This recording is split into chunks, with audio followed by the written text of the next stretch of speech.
Video pamoja na picha za mizinga ya Urusi ikichukua nafasi katika mkoa wa Kursk ambako kumekuwa na uvamizi. Jeshi la Urusi lilisema Jumatano mapema kwamba uvamizi huo ulisitishwa, lakini wanajeshi wa Ukraine wamesalia katika baadhi ya maeneo ya mkoa wa Kursk wa jeshi la Ukraine katika eneo hilo la mpaka wa mkoa wa Kursk, kwa mujibu wa wizara hiyo ilisema. Katika video nyingine iliyopewa jina la The Night Hunt inaonyesha ndege za Urusi aina ya Su-24 zikiwashambulia wanajeshi wa Ukraine kwa mabomu ya kuteleza au glide bombs.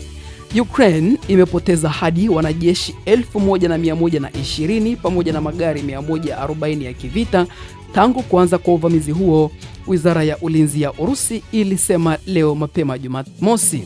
Rais wa Urusi Vladimir Putin ameelezea shambulizi hilo la mpakani kama uchokozi mkubwa wa Kiev, huku akiwashutumu wanajeshi wa Ukraine kwa kurusha kiolela aina mbalimbali za silaha, ikiwa ni pamoja na makombora katika vituo vya kiraia, majengo ya makazi pamoja na magari ya wagonjwa.